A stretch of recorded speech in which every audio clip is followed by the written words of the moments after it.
यार बहुत छोटी छोटी वीडियोस आ रही हैं, आज थोड़ी लंबी वीडियो बनाते हैं और धकड़ वीडियो बनाते हैं, आपका पूरा पोटेंशियल निपटा देते हैं।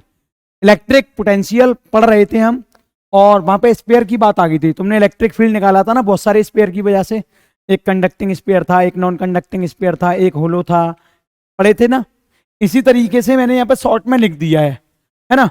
और उनकी वजह से आज हम इलेक्ट्रिक पोटेंशियल निकालेंगे और पोटेंशियल एनर्जी। देखो ये क्या है, हॉलो कंडक्टर, हॉलो कंडक्टर। ये क्या है, सॉलिड कंडक्टर। कोई भी स्पेयर ऐसा हो जो सॉलिड कंडक्टर हो, ठीक है। और ये कौन सा है, hollow non conducting, hollow non conducting sphere. Confuse मत होना बिल्कुल भी, ये सारे एक ही तरीके से काम करते हैं। पूछो कैसे, जैसे कि ये हॉलो कंडक्टर ले लिया मैंने, अब इसको मैं चार्ज क्यों दे रहा हूं, तो वो उसके सरफेस पे ही तो आएगा। सही बात है कि नहीं है।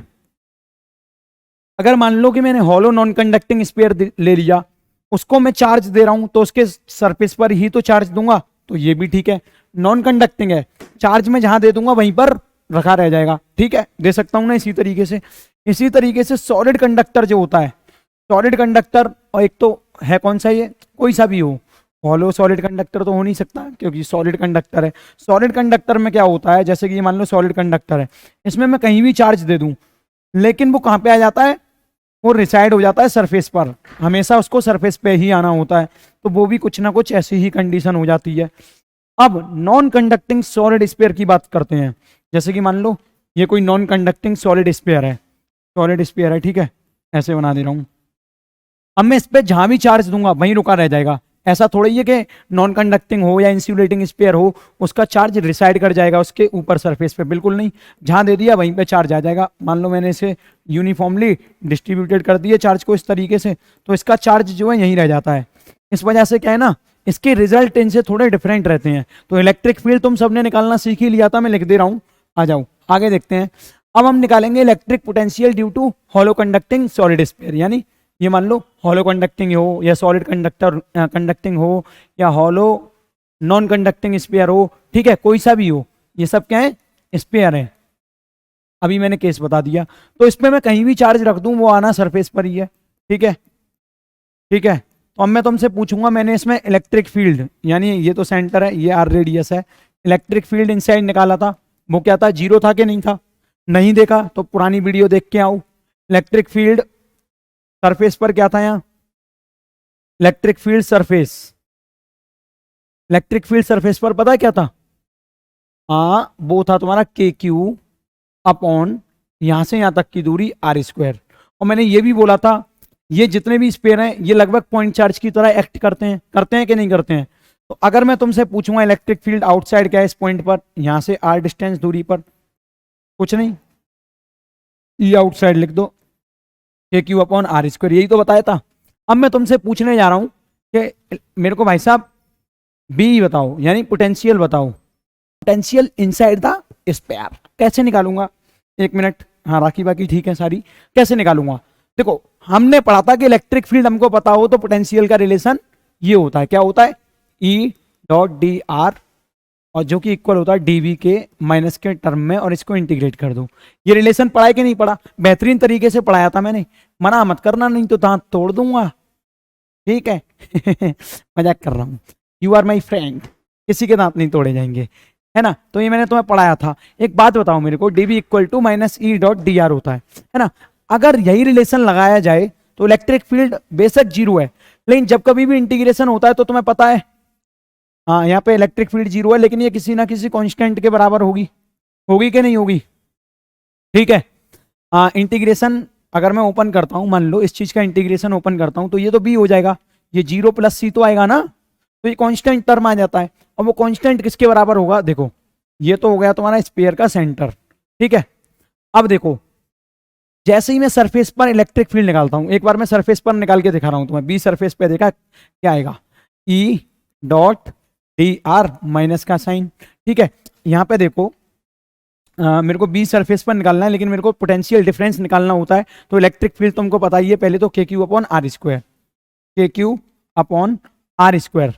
लेकिन मैं मान के चलता हूं यहां से मैंने एक डिस्टेंस ले लिया आर, ठीक है, फिर क्योंकि इंटीग्रेट करनी है और डी आर ऐसे ही दे रखा है तो फिर ऐसे ले लो ना, और ये माइनस का साइन पहले से ही है, तो मैं यहाँ पे ये कह सकता हूँ बी सरफेस पर जो आएगा वो क्या आएगा, इसको जब मैं इंटीग्रेट करूंगा तो कुछ इस तरीके से आ जाएगा, देखो के क्यू अपॉन, यहाँ पे देख पा रहे हो तुम आर स्क्वायर है, ये तो पूरा कांस्टेंट टर्म है, सॉरी इसको बाहर निकाल लेते हैं, के क्यू को बाहर निकाल लेते हैं और इसको इंटीग्रेट करेंगे तो ये आएगा -1/r, और लिमिट कहाँ से लेंगे, 0 से r, क्योंकि हमको क्या निकालना है, रेडियस पर निकालना है, ठीक है, और ये कौन सा पॉइंट है, 0, तो ये ले लूंगा, तो बी सरफेस पर क्या आएगा, माइनस, ये माइनस बाहर आ जाएगा, प्लस के क्यू अपॉन आर, ठीक है, समझ में आ गई बात।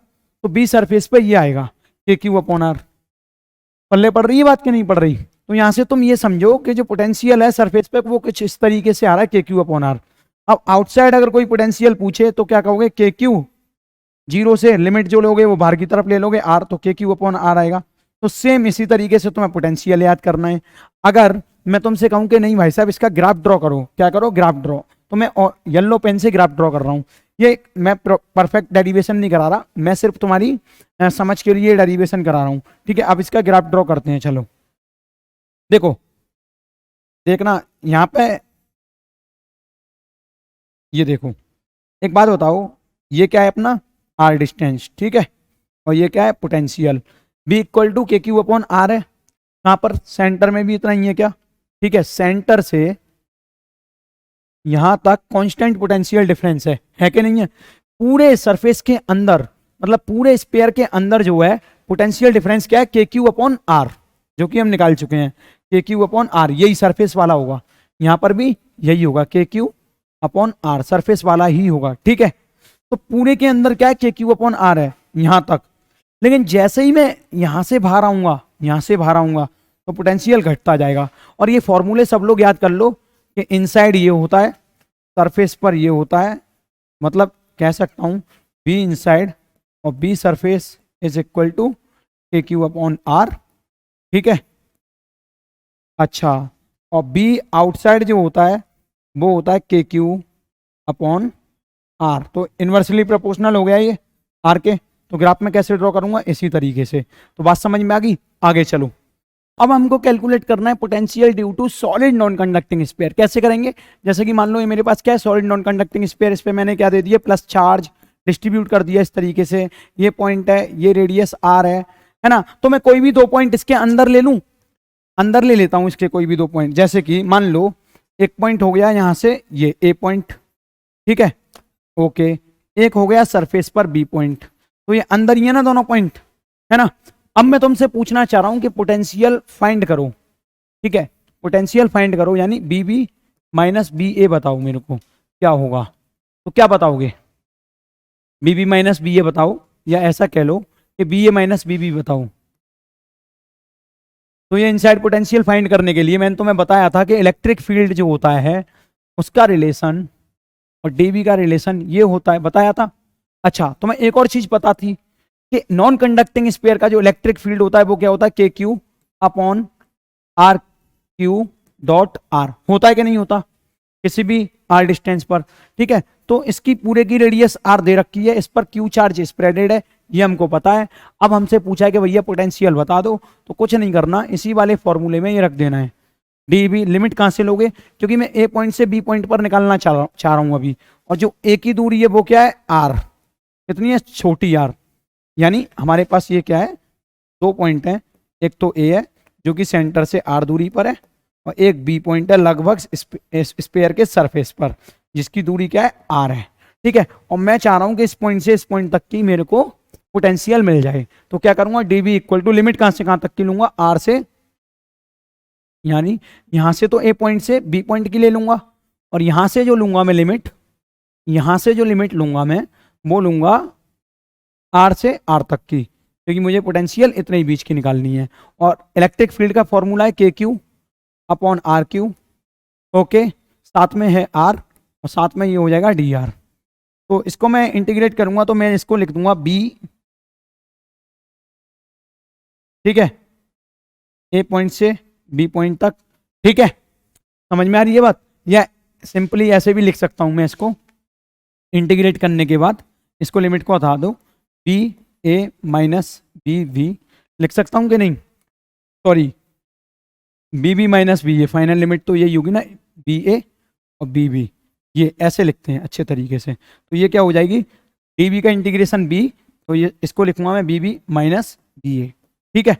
और ये माइनस का साइन है, ये कंफ्यूजन पैदा करेगा, इधर ले आओ इसको, equal to K Q constant upon R Q, ये भी कांस्टेंट है क्योंकि रेडियस ऑफ स्फीयर है, कांस्टेंट रहती है। बचा क्या है यहाँ पे, आर और डी आर।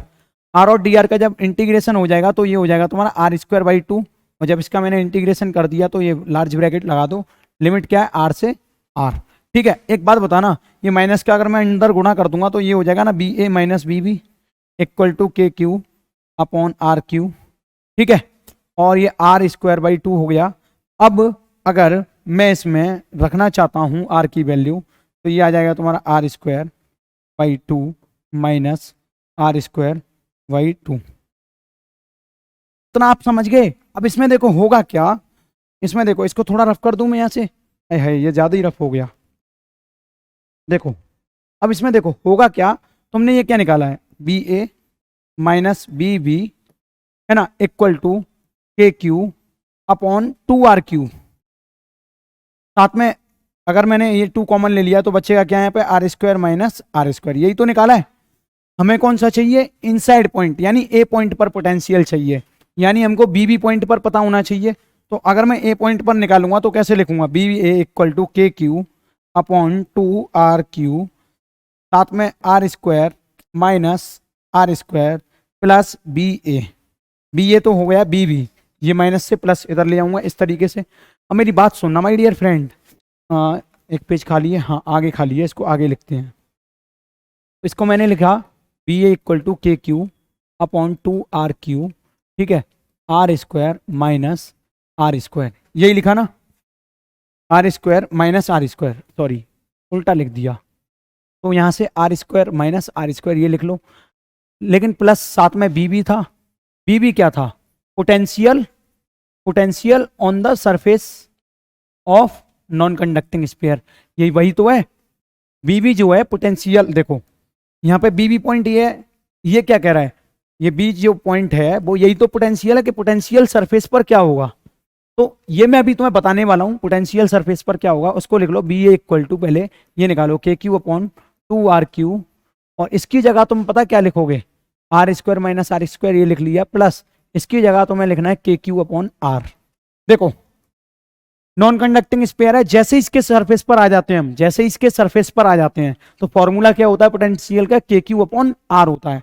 आर जो होता है वो बड़ी वाली रेडियस हो जाती है, ठीक है, जो उसकी ओरिजिनल रेडियस है स्फीयर की, है ना, समझ में आ गई बात। अगर मैं बाहर वाला अगर मैं बाहर कोई पॉइंट लूंगा, जैसे कि ये यहाँ से आर डिस्टेंस दूरी ले ली मैंने, यहाँ से कोई आर डिस्टेंस दूरी, तो उसका भी यही होगा के क्यू अपॉन आर। जो खेल बिगड़ता है वो सारा इनसाइड में बिगड़ता है, ठीक है, इतना याद हो गया, तो इसको तुम समझ लेना। इसी तरीके से के क्यू अपॉन आर लिख दिया है मैंने। अब देखो होगा क्या, अब इसमें से ये आर है, ये आर क्यू है, कुल मिला के इसको जब मैं ऐड कर दूंगा तो आंसर आना चाहिए तुम्हारा, यहाँ से के क्यू कॉमन ले सकता हूँ एक और बार, के क्यू अपॉन और आर कॉमन ले सकता हूँ, 2 कॉमन नहीं ले सकता, सिर्फ आर कॉमन ले सकता हूँ। अब बचेगा क्या है यहाँ पे, R square minus R square upon, यहाँ पे साथ में आर स्क्वायर बचेगा प्लस 1 अपॉन आर बचेगा, ठीक है, यही तो बचेगा, है ना, ये ब्रैकेट में बंद कर लो। तो अब तुम इसको जब सॉल्व करोगे तो एलसीएम लोगे, जाहिर सी बात है, एलसीएम ले लिया आर, यहाँ पे आर स्क्वायर है तो ये तो ऐसे ही आ जाएगा, R square minus R square plus R square, लेकिन यहाँ पे 2 भी है माय डियर फ्रेंड, तो यहाँ पे जो जब एलसीएम आएगा तो 2 आर आएगा, तो 2 आर स्क्वायर हो जाएगा, गलती हो गई थी मेरे से, ठीक है। अब इसको जब तुम सॉल्व करोगे तो बी ए इक्वल टू आ जाएगा के क्यू अपॉन, एलसीएम में आर स्क्वायर ही तो था, लिखना भूल गया, 2 आर स्क्वायर ब्रैकेट बंद, ये 2 R square plus R square क्या हो जाएगा, 3 R square minus R square, ठीक है। तो पोटेंशियल इनसाइड क्या हो जाएगा, ये हो जाएगा। अब मैं पूछ रहा हूँ बी ए को मैंने क्या लिख दिया, पोटेंशियल इनसाइड, तो बी इनसाइड भी बोल सकता हूँ इसको मैं, है ना। अच्छा अब मैं तुमसे पूछूं बी सरफेस पर क्या लिखूंगा, अभी अभी मैंने बताया वो ही रहेगा K Q upon R, cross check कर लो यहाँ पे, मतलब आर पॉइंट कौन सा है हमारा, सरफेस पर, जब हमें पोटेंशियल निकालना है, जबकि जो आर है वो इक्वल है आर के, यही तो मतलब होता है सरफेस पे निकालने का। तो उस पर कैसे निकालूंगा, ये रेडियस जो है यहाँ रख दूंगा आर स्क्वायर, तो 3r² माइनस आर स्क्वायर कितना हो गया, 2r² हो गया। ओके, के क्यू अपॉन आर, अरे यार ये आर क्यू होगा ना, आर क्यू, ये आर भी तो है ये भी है, साथ में मल्टीप्लाई हो गई, ठीक है। तो ये गलती से हो गया है, ये फॉर्मूला मेन है। तो यहाँ पे अगर तुम आर इक्वल टू आर रखोगे तो ये हो जाएगा आर स्क्वायर, ठीक है। तो आंसर क्या आएगा इसका, बी सरफेस पे यही आ जाएगा, सॉल्व करके देख लेना, है ना। अच्छा, कोई पूछे तुमसे बी आउटसाइड निकालो, बी आउटसाइड के लिए भाई साफ बात है, वो आएगा तुम्हारा के क्यू अपॉन आर, इसमें कोई भी बुराई वाली बात नहीं है, क्योंकि ये हमारा solid conducting non conducting sphere, और इसके बाहर कोई भी पॉइंट है उसके लिए ये कौन सा चार्ज माना जाएगा, पॉइंट चार्ज माना जाएगा। सुन लो पहले मेरी बात, कोई भी स्फीयर है, नॉन कंडक्टिंग स्फीयर है, वो पॉइंट चार्ज की तरह एक्ट करता है, ठीक है। किसकी तरह एक्ट करता है, पॉइंट चार्ज की तरह एक्ट कर सकता है। उसको सॉल्व करने के लिए अगर तुम बाहर कोई पॉइंट ले रहे हो, उस पर पोटेंशियल निकालना है, उस पर तुम्हें इलेक्ट्रिक फील्ड निकालना है, कोई सा भी स्पेयर हो वो तुम्हारा किसकी तरह, कोई सा भी, हाँ सही पकड़ रहे हो, कोई सा भी स्पेयर हो वो तुम्हारा एक्ट करेगा किसकी तरह, पॉइंट चार्ज की तरह। आगे देखो, अब यहाँ पे निकालते हैं potential energy due to HC SC HNC। देखो कुल मिला के मेरे पास ये कोई स्पेयर है, ठीक है, होलो कंडक्टिंग स्पेयर बोल लो या फिर सॉलिड कंडक्टिंग स्पेयर बोल लो या होलो नॉन कंडक्टिंग स्पेयर बोल लो, सबके ऊपर चार्ज तो ऊपर आना है, ठीक है। अब इसकी वजह से पोटेंशियल एनर्जी निकालनी है, तो तुम्हें पता है कि भैया अगर मैं पोटेंशियल एनर्जी निकालना चाह रहा हूं तो वो क्या हो जाएगा, delta U equal to W external के बराबर होती है, और डब्ल्यू एक्सटर्नल क्या होता है, क्यू डी बी, यही होता है ना। मान लो कि इस स्पेयर पर ऐसा मान के चलते हैं, अभी इस पे कोई चार्ज नहीं है, ठीक है, अभी इस पे कोई चार्ज नहीं है, at time T equal to 0 कोई चार्ज नहीं, ठीक है। मैं छोटा छोटा चार्ज करके रख रहा हूं, छोटा छोटा चार्ज मैं रखता जा रहा हूं, इस पर रखता जा रहा हूं, रखता जा रहा हूं, रखता जा रहा हूं, ठीक है, इस तरीके से रखता जा रहा हूं। अब पहला चार्ज लाने में तो मुझे कोई दिक्कत नहीं हुई, जैसे ही मैं दूसरा चार्ज लेके आया तो पहले चार्ज की वजह से इलेक्ट्रिक फील्ड होगा, इलेक्ट्रोस्टैटिक फोर्स फील करेगा, तो मेरे को काम करना पड़ेगा ना, वही काम निकाल दूंगा तो वही पोटेंशियल एनर्जी आ जाएगी। तो मैं क्या करूंगा, T equal to T dash पे मैं ये कह सकता हूं मैंने इस पे क्यू चार्ज रख दिया, टोटल तो मेरे को इस पे बड़ा वाला क्यू चार्ज रखना है, क्यू, ठीक है। अभी मैं बता रहा हूं कि मैंने मान लो क्यू चार्ज रख दिया है, ठीक है, तो वही क्यू चार्ज मैंने यहाँ पे ले रखा है, तो डेल्टा यू निकालना है ना हमें। तो पहले तो मैं देखूंगा चेंज इन पोटेंशियल एनर्जी, छोटा सा चेंज निकालता हूँ, डी यू, ठीक है, डी यू निकाला, ओके, है ना। अब देखो, अब डी यू निकालने के बाद मैं क्या करूंगा, D U equal to Q D B, D B क्या होता है तुम सबको पता है, डी बी इक्वल टू क्या हो जाएगा, के डी क्यू, छोटे से चार्ज की वजह से, अपॉन आर, यही तो होगा, तो बस वही लिखना है, K D Q upon R. Okay, समझ में आ गई मेरी बात। अच्छा एक बात बताना, एक बात बताना मेरे को, यहाँ पे इस पॉइंट से इस पॉइंट तक रेडियस तो आर लेनी है हमको, ये तो कोई शक वाली बात नहीं है, तो रेडियस हम डायरेक्ट आर ही लिख देते हैं यहाँ पे। ओके, समझ में आ गई बात, क्योंकि पोटेंशियल एनर्जी तो वही रहेगी ना सरफेस पर, और सरफेस की ही बात हो रही है। लेकिन यहाँ पे वेरिएबल क्या है, चार्ज है ना, चार्ज को हमें 0 से Q तक ले जाना है ना, तो पोटेंशियल एनर्जी क्या आएगी, मान लो U इनिशियल से U फाइनल जब ही तो आएगी। तो इसको मैं क्या लिखूंगा, जब मैं इंटीग्रेट करूंगा तो इसको मैंने U लिख दिया और ये लिख दिया U फाइनल और ये लिख दिया U इनिशियल, और यहाँ पे K कांस्टेंट है, R कांस्टेंट है, वेरिएबल सिर्फ ये है Q और DQ, इसका इंटीग्रेशन हो जाएगा तो ये हो जाएगा Q²/2, और इसको मैं लार्ज ब्रैकेट में बंद करके 0 से Q लिख दूंगा, तो ये आ जाएगा तुम्हारा डेल्टा U, यानी U final minus U initial. इसको ऐसे लिख लो, U फाइनल और U इनिशियल, तभी तो U final minus U initial होगा, तो ये आ जाएगा K, और इसको लिमिट में इसमें पुट कर दूंगा KQ²/2R। तो ये तो मैं फॉर्मूला याद करना पड़ेगा, ये किसके लिए, याद कर लो इसको मेरे साथ में, potential energy due to HC SC HNC, ठीक है, potential energy due to HC SC HNC। तो अब हम देखेंगे electric potential due to non conducting solid sphere, यही वाला केस बचता है, ठीक है, सॉलिड स्पेयर। एक बात बताओ मेरे को, अभी मैं यहाँ पे एक स्पेयर बना दे रहा हूँ, ठीक है, स्पेयर, इसको मैंने चार्ज दिया, कहाँ से लेके आऊंगा मैं सारा चार्ज, जैसे मान लो छोटा सा एलिमेंट लेके आ रहा हूँ DQ पॉजिटिव चार्ज का, और वो इनफाइनाइट से लेके मैं इस पे रख रहा हूँ, मैंने पहला यहाँ रख दिया, ऐसे ही मैं रखता गया रखता गया रखता गया रखता गया रखता गया, तो बहुत सारा चार्ज रख दूंगा, नहीं रख दूंगा। तो मान लो कि मैंने इतना चार्ज रख दिया जिसको मैंने क्यू बोला, ठीक है, और ये पूरा स्पेयर है जो कि नॉन कंडक्टिंग है, जिसकी रेडियस आर है। कितनी है? आर। अभी मैं कितना रेडियस तक चार्ज रख पाया हूं? आर।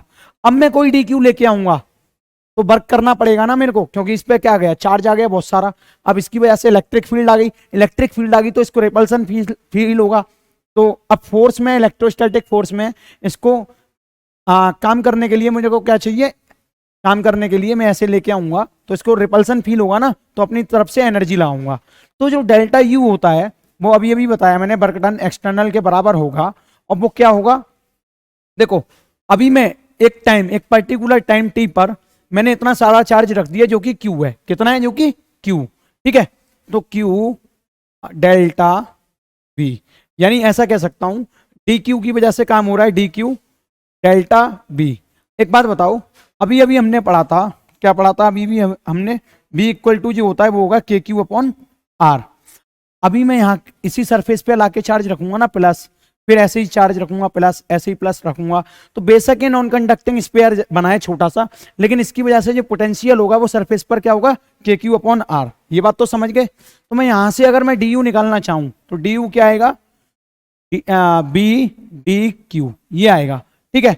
और डी यू के लिए मैं क्या करूंगा? लिमिट लाऊंगा। लिमिट लगाने के लिए मैं क्या करूंगा? पहले तो यू इनिशियल लिखूंगा, फिर लिखूंगा यू फाइनल। फाइनल कब हो जाएगा? जब ये पूरा चार्ज ऐसे ऐसे करके रख दूंगा पूरे स्पेयर पर, जब इसकी रेडियस पर पूरा चार्ज आ जाएगा। समझ में आ गई बात? तो बी क्या है? K Q upon are. लेकिन हमें गिवन क्या है? देखो हमें गिवन क्या होगा ना, हमें गिवन होगा कि भैया फाइनली इस पूरे स्पेयर पर जो हमने चार्ज रखा है वो क्या है? क्यू। वो क्या रख दिया है? क्यू। तो एक बात बताओ, और हमें पोटेंशियल किसकी वजह से निकालनी है? इस वाले क्यू चार्ज की वजह से। तो ये क्यू चार्ज कैसे निकालूंगा? देखो पहले पूरे वॉल्यूम पर कितना चार्ज दे रखा है? क्यू। वॉल्यूम कितना है? 4/3 पाई आर क्यू, है कि नहीं है? हमें निकालना कितना है? Q charge. तो एक बात बताओ, पहले तो यूनिट चार्ज निकाल लूंगा। 1 यूनिट में कितना होगा? क्यू अपॉन 1 यूनिट वॉल्यूम में कितना चार्ज होगा बताओ? अरे भाई साहब वॉल्यूम का डिवाइड लगा दूंगा ना, 4/3 पाई आर क्यू होगा। अब मैं तुमसे कहूंगा कि ये क्यू चार्ज कितना होगा टोटल? तो क्यू चार्ज कितनी रेडियस पे है? छोटी आर पर। तो क्यू अपॉन 4/3, यूनिटरी मेथड लगा दिया ये मैंने बस, और कुछ नहीं किया, इनटू 4/3 पाई आर क्यू। ये इससे मर जाएगा तो क्यू की वैल्यू क्या आएगी? क्यू अपॉन आर क्यू, और साथ में आएगा आर क्यू। ओके, तो क्यू तो ये आ गया तुम्हारा। ओके, क्यू क्या आ गया? ये। तो इसको क्या करेंगे हम? पहले तो पोटेंशियल की पूरी वैल्यू रखते हैं, के क्यू अपॉन आर, के क्यू अपॉन आर, ठीक है। रखो इसको, डी यू, यू इनिशियल से यू फाइनल, लिमिट। चलो एक मिनट, अभी लिमिट नहीं लेते, बार बार लेनी पड़ेगी, ठीक है। फाइनली लिमिट ले ही लेंगे, ऐसे ही लिख देते हैं यहीं। D U equal to B K Q K upon R, और जो क्यू निकाला है हमने वो क्या निकाला है? क्यू के टर्म में, बड़े वाले क्यू के टर्म में, क्योंकि गिवन क्या होगा? मैं यही होगा। तो वो क्या निकाला है? Q R Q, Q R Q upon बड़ा वाला आर क्यू, ठीक है। साथ में क्या है? D Q. अब यहां से देखो, इस आर से एक आर मर जाएगा, और जो कांस्टेंट टर्म है मैं पहले उसको बाहर ले लूं, के कांस्टेंट, क्यू कांस्टेंट, और आर रेडियस कांस्टेंट। अब भैया के क्यू इसीलिए कांस्टेंट हो गया, अब क्यू इसीलिए कांस्टेंट हो गया है, पूछो कैसे? क्योंकि ये हमें क्यू पूरा दे रखा है।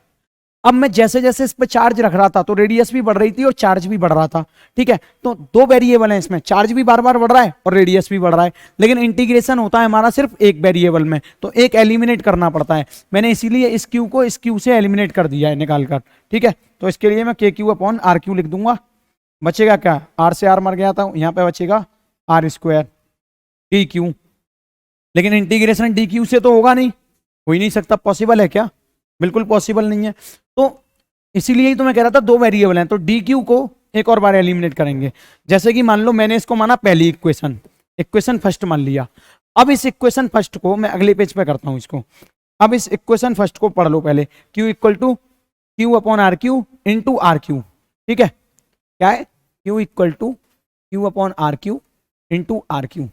अब यहां से डी क्यू निकालने के लिए क्या करेंगे? इस फर्स्ट इक्वेशन को डिफरेंशिएट करेंगे both side, differentiate both side first equation, है ना। डिफरेंशिएट बोथ साइड, क्या आएगा यहां से? यहां से ये डी क्यू आ जाएगा, क्यू तो कांस्टेंट टर्म है, ये आर क्यू है, और ये क्या हो जाएगा 3r² dr। ठीक है, समझ में आ गई बात। तो अब यहाँ से तुम्हें क्या एलिमिनेट करना है, डी क्यू एलिमिनेट करना है। तो डी क्यू की जगह क्या रख दोगे, ये रख दोगे q/r³ 3r² dr रखो। चलो यहाँ पे जब तुम ये रखोगे तो क्या आएगा, du = kq/r³ मल्टीप्लाई क्या रखना है यहाँ पे r²। डी क्यू की जगह क्या रखोगे, q/r³ 3r² dr। ठीक है, देखो यही है ना, डी क्यू की जगह मैंने ये रख दिया, क्योंकि इंटीग्रेशन जब भी पॉसिबल है, जो चीज वेरिएबल यहाँ लिया है वही यहाँ लेना पड़ेगा, तो मैंने वही यहाँ पे ले लिया है। ये देखो डी क्यू को मैंने क्या किया, डिफरेंशिएट किया है, डी क्यू को डी क्यू के टर्म में और यहाँ डी आर कर दिया है। ठीक है, समझ में आ गई बात। तो इस तरीके से इसको लिख दिया है मैंने। अब मैं थोड़ा पेन चेंज कर लूँ, कमाल अब होगा। अब देखो इसको है ना हम सिंप्लीफाई करते हैं। देखो इसमें से जो जो तुम्हारा कांस्टेंट टर्म है उसको बाहर ले लेते हैं, जैसे q/r³ कांस्टेंट है, 3 कांस्टेंट है, तो ऐसे लिख सकता हूं इसको du दिख रहा है क्या, du = kq, साथ में क्या ले लिया मैंने बाहर q/r³, ये 3 भी तो कांस्टेंट है, ये वाला 3 वो भी बाहर ले लिया, बचेगा क्या r² × r²r⁴ dr, यही बचेगा ना। तो यही चीज इसकी शक्ल देख लो, अगले पेज पे करते हैं। 3kq² q ये भी तो है r3, तो r3 × r3 क्या हो जाएगा r⁴ ये लिख लेना यहाँ पे। तो आगे लिखते हैं, तो अभी अभी हमने निकाला du = 3kq² r⁴ dr। ठीक है, अब देखो लिमिट लगा लो। पहले तो u इनिशियल था, सेंटर पर जब ले रहे थे छोटे छोटे पॉजिटिव चार्ज, और रेडियस क्या था वहां पे 0 था, और फिर फाइनली जब पूरा स्पेयर कंप्लीट हो जाएगा चार्ज से तो 0 से r लिमिट ले लेंगे। ओके, तो मैं इसको लिख सकता हूँ डेल्टा u, क्योंकि u final minus u initial, direct delta u 3kq² r⁴ इसका इंटीग्रेशन करोगे तो r⁵/5 आएगा, उसमें लिमिट डालोगे तो डायरेक्ट r⁵5 आ जाएगा। ठीक है, अब ये r⁵5 से ये कटेगा कितनी बार, बचेगा r यहाँ पे सिर्फ। ठीक है, तो अच्छा, तो हमारा आंसर क्या आया यहाँ से, डेल्टा u = 3kq² 5। तो देखो इसमें है ना 2 पार्ट होते हैं, जैसे कि मान लो ये स्पेयर है तुम्हारा सॉलिड नॉन कंडक्टिंग स्पेयर, इसमें है ना रेडियस 0 से r है। एक पार्ट तो ये हो गया जब रेडियस 0 से r है। ठीक है, रेडियस, ठीक है, मतलब इनसाइड द स्पेयर कह सकता हूं मैं इसको, इनसाइड द स्पेयर। ठीक है, एक और पार्ट होता है जब रेडियस r से इनफाइनाइट है, यानी आउटसाइड द स्पेयर। ठीक है, अब इसमें है ना 2 पार्ट हैं, तो अब देखो इसके लिए ना पता है क्या होगी, r से इनफाइनाइट मतलब आउटसाइड द स्पेयर जो होती है वो होगी kq² 2r, हमेशा पोटेंशियल एनर्जी ये रहेगी। अच्छा, टोटल कितनी है ये, अगर तुम इसमें से ये माइनस कर दोगे तो ये वाली आ जाएगी, वो आएगी तुम्हारी लगभग kq² 10r।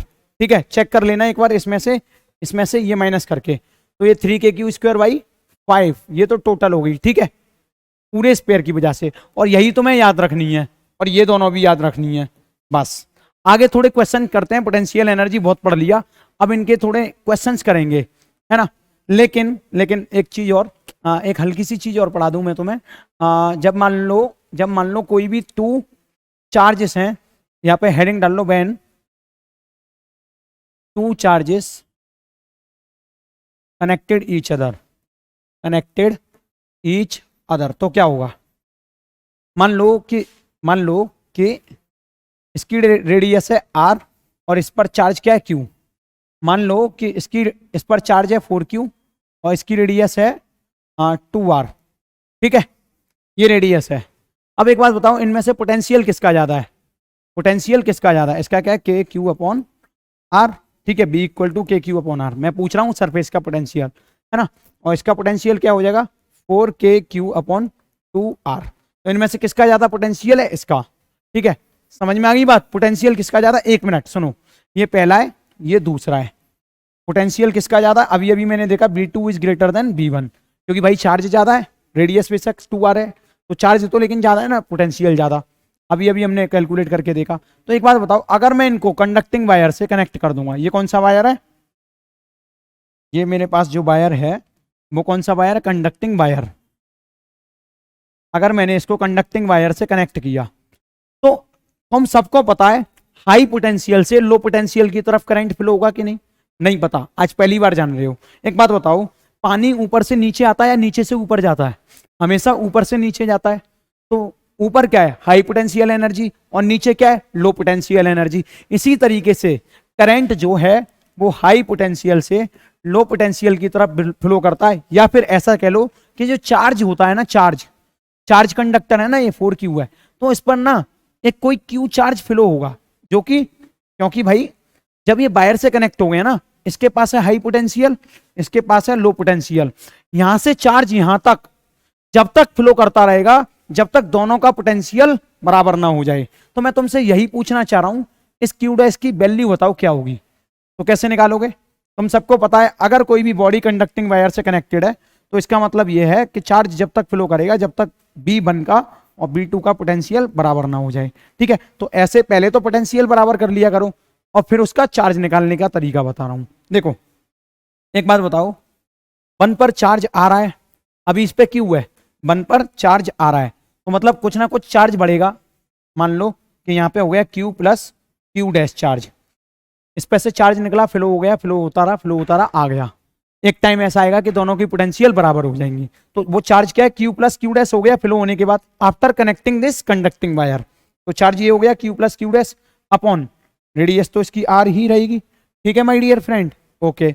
अच्छा B2 देखो, पोटेंशियल K 4Q, ठीक है, माइनस 4Q तो तुम्हें समझ में आ गया, लेकिन चार्ज इसी से तो जा रहा है, जब भी तो वहां पे जा रहा है, तो ये हो जाएगा Q डैश अपॉन, अब इसका रेडियस कितना है? 2R। समझ में आई? अब यहाँ से Q डैश की वैल्यू निकालते हैं, और तो सब तुम्हें गिवन है, Q डैश की पूछी है, निकालते हैं। चलो K से K कट जाएगा, बचेगा क्या? Q प्लस Q डैश, 2 साथ में आएगा, 2 equal to 4Q minus Q dash. ठीक है, अब ये 2Q और Q डैश मिल जाएंगे दोनों भाई, और 4Q इधर आएगा, तो मैं इसको ये कह सकता हूँ ये 3Q डैश हो जाएगा, और ये 4Q माइनस 2Q जो हो जाएगा वो 2Q हो जाएगा। तो Q डैश कितना आएगा? 2Q upon 3। ठीक है, तो डायरेक्शन ऑफ फ्लो इधर होगी, चार्ज मतलब जो हमने डायरेक्शन मानी थी वही होगी। तो Q डैश क्या है? 2Q/3, यानी ये कह सकता हूं मैं इस पे से जो चार्ज है वो 2Q/3 फ्लो हो रहा है इधर की तरफ। अगर मान लो मैं ये मान के चलता कि नहीं भाई मेरे को चार्ज Q डैश इधर फ्लो करना है, तो आंसर जो है नेगेटिव में आ जाता। इसका मतलब ये होता कि हमने जो डायरेक्शन मानी है वो गलत है। आंसर अगर नेगेटिव में आ जाता तो आंसर तो ठीक होता, लेकिन हमारी डायरेक्शन की पोजीशन मतलब डायरेक्शन गलत हो जाता।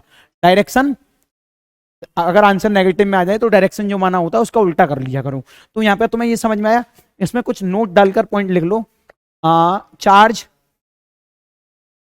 Always flow from high potential to low potential, high potential to low potential. ठीक है, समझ में आ गई मेरी बात? यहां से यहां पे अगर जाएंगे तो चार्ज हमेशा जब फ्लो करेगा हाई पोटेंशियल से लो पोटेंशियल। तो ये बात याद रखनी चाहिए। इस टाइप के क्वेश्चन पूछ लेते हैं जेईई मेंस वगैरह में, ठीक है, नीट में भी आ जाते हैं।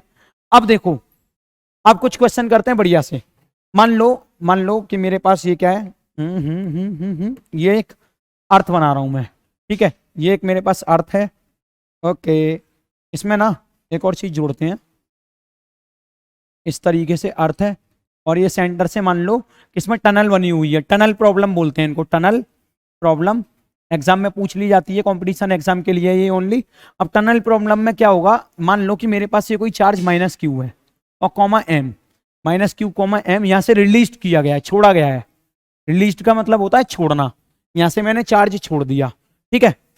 अब देखो, अब यहां इसकी सेंटर पर पहुंचते ही, जैसे ये सेंटर पर पहुंच जाएगा तो बताओ वेलोसिटी क्या होगी? Velocity at centre.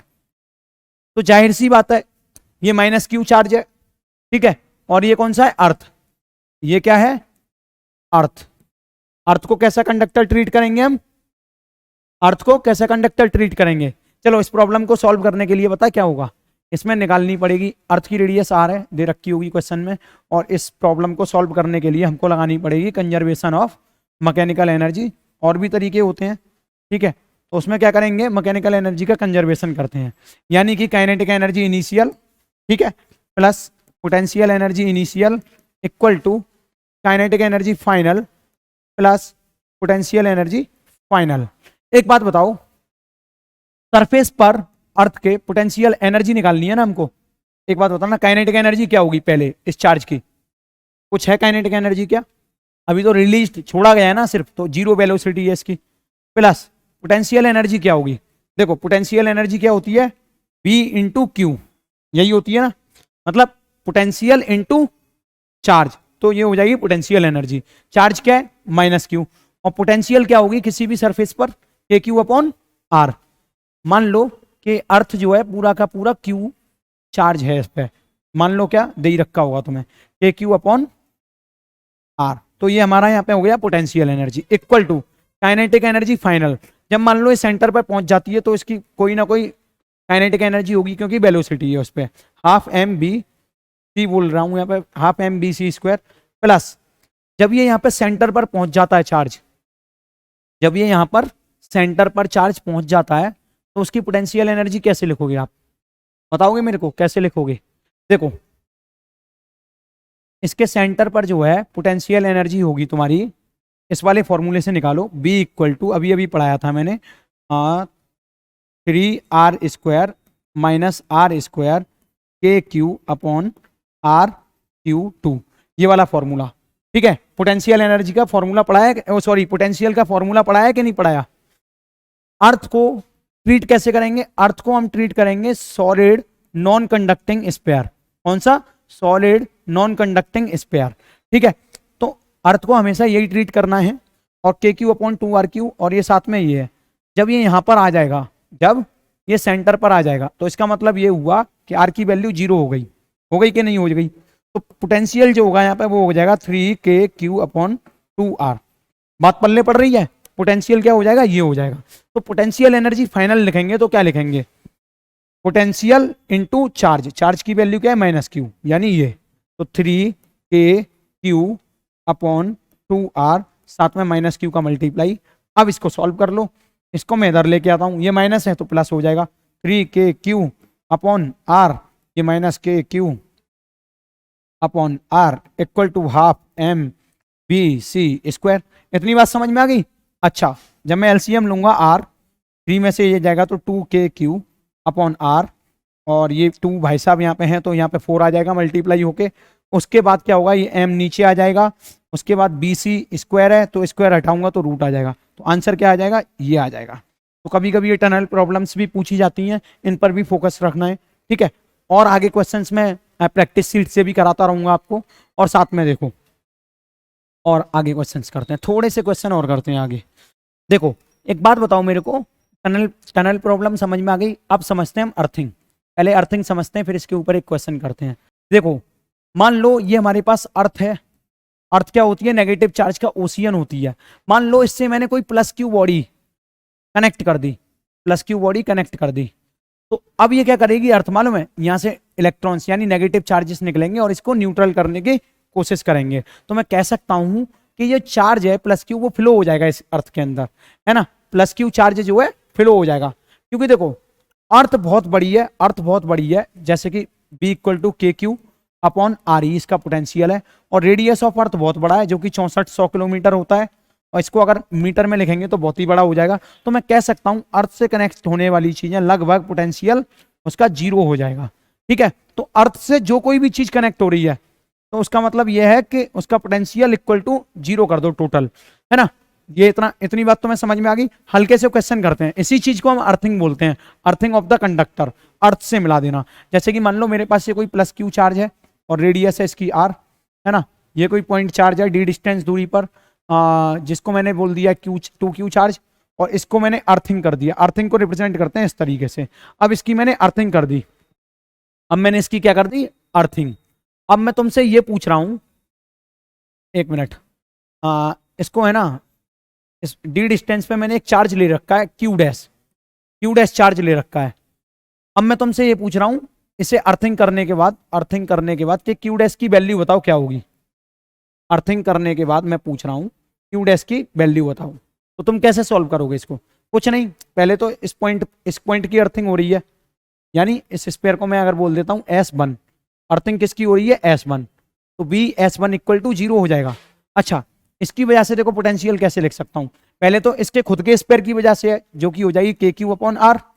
ओके, अब इस चार्ज की भी वजह से होगी डी डिस्टेंस पर, ठीक है, होगी कि नहीं होगी, देखो ये आर रेडियस है और इस चार्ज से ये डी डिस्टेंस दूरी पर, तो इसकी पोटेंशियल क्या लिखूंगा मैं, के क्यू डैश अपॉन डी, जो कि 0 के बराबर है ना। तो अब यहां से मैं क्यू डैश कैलकुलेट कर सकता हूं ना, ऐसे ही क्वेश्चन आते हैं simple simple, K Q upon R equal to minus K Q dash upon D, K से के कटेगा तो ये हो जाएगा तेरा D Q upon R minus का क्यू डैश की वैल्यू, ठीक है, इस तरीके से। अभी एक आध क्वेश्चन और पूछता हूं मैं, मान लो कि एक क्वेश्चन ये पूछ लिया, ये वैल्यू है भाई साहब 2q, ठीक है, ये तुम्हारे पास 4q है जिसका रेडियस है 2r, ओके, और इसकी जो लेंथ है यहाँ से 4r है, ओके। अब तुम्हें एक और चार्ज दे रखा है यहाँ पे जिसको बोल दिया क्यू डैश और उसकी डिस्टेंस दे रखी है 2r, फिर तुमसे ये पूछा है कि ये बताओ अगर मैं इसको कंडक्ट कर दूं, मतलब इसकी अर्थिंग कर दूं, ठीक है, इसकी अर्थिंग कर दूं, तो बताओ इस क्यू डैश की वैल्यू क्या होगी, क्यू डैश की वैल्यू क्या होगी, कैसे करोगे, इसको रफ कर दूं, देखो इसको करने के लिए कुछ नहीं है, जो चीज अर्थिंग हो गई है उस पर टोटल पोटेंशियल निकाल के उसको 0 कर दो।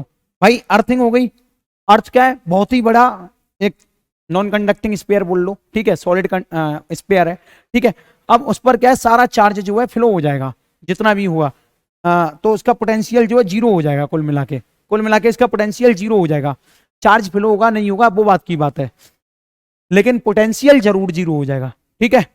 तो पोटेंशियल 0 करते हैं, पहले तो इसके खुद की वजह से पोटेंशियल निकालो, क्या होगा, के 4q अपॉन 2r होगा, है ना, स्पेयर पर जो पोटेंशियल होता है वही निकाल लिया करो, प्लस उस वाले चार्ज की वजह से क्या हो जाएगा, के 2q अपॉन 4r, अच्छा इसकी वजह से भी कुछ ना कुछ पोटेंशियल होगा, प्लस के क्यू डैश अपॉन 2r, अब इनकी वजह से सारा पोटेंशियल क्या हो जाएगा, 0, तो वही चीज निकाल लो यहाँ से, क्यू डैश निकाल लो, अब कैलकुलेट कर लो, कुछ नहीं, पहले तो के कांस्टेंट लेके 0 जाएगा उधर, ठीक है, ये आर कॉमन लेके 0 पे चला जाएगा, ठीक है, बचेगा क्या, के नहीं, के तो कट गया ना, 4q plus 2q, 4q upon 4q से ये 2 भी काट दो इससे, और ये 2q हो जाएगा, प्लस इससे ये कटेगा तो ये कितना हो जाएगा, 1/2q, है ना, प्लस q डैश बाई 2।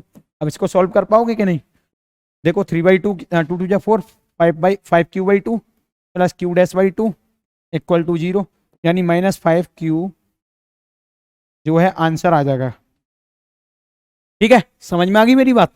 तो इसी तरीके से ये अर्थिंग वाले क्वेश्चन सॉल्व होते हैं, है ना। अब एक और कॉन्सेप्ट आता है यहाँ पे, है ना, हेडिंग डाल के लिख लो, if any charge conductor connect with अर्थ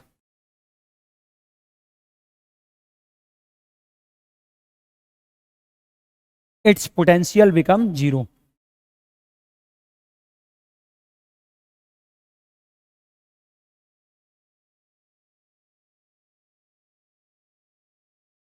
ठीक है, इट्स पोटेंशियल बिकम 0, इतना लिख लो, और जब भी कभी अर्थिंग का क्वेश्चन आए तो उसकी पोटेंशियल 0 कर देना और सारे चार्ज वगैरह निकल आएंगे। इस तरीके के क्वेश्चन भी पूछे जाते हैं। अब मान लो तुमसे किसी ने बोल दिया कि भाई साहब ये कोई कंडक्टर है जिस पर चार्ज है 4q और जिसकी रेडियस है r, और ये साथ में इसके अंदर कोई कंडक्टर है जिसकी रेडियस है, नहीं, इस बड़े वाले की रेडियस ले लो तुम 2r और इस छोटे वाले की रेडियस ले लो r, इस पर चार्ज q दे रखा है तुम्हें, और बोल दिया कि ये दोनों एक दूसरे से कनेक्ट हो गए, ये दोनों एक दूसरे से कनेक्ट हो गए। तो अब हमें ये बताओ, अब हमें ये बताओ कि ये जब कनेक्ट हो जाएंगे तो इससे कुछ ना कुछ चार्ज फ्लो होगा, इससे कुछ ना कुछ चार्ज फ्लो होगा, और वो चार्ज मैंने बोल दिया क्यू डैश, तो वो चार्ज कितना फ्लो होगा, तो वो चार्ज कितना फ्लो होगा ये पूछा है। तो कुछ नहीं, देखो पहले तो इस कंडक्टर की वजह से पोटेंशियल लिखनी है, इसकी वजह से, तो देखो कैसे लिखोगे, इसको मैंने 1 बोल दिया, इसको मैंने 2 बोल दिया, सुनना में बात ध्यान से, तो B1 इक्वल टू B2 हो जाएगी, क्योंकि भैया दोनों कनेक्ट हैं और जब तक चार्ज फ्लो होगा जब तक पोटेंशियल बराबर नहीं हो जाएगी। तो फाइनली पोटेंशियल बराबर हो गई है, मान लो कि चार्ज फ्लो हो रहा है ना, जब तक फ्लो होगा जब तक पोटेंशियल बराबर ना हो जाए।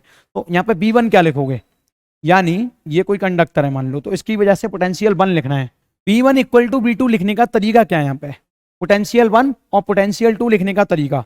देखो पहले तो तुम्हें इसकी वजह से B1 लिखना है, यानी इस वाले स्पेयर की वजह से, देखो पूरा लिखोगे।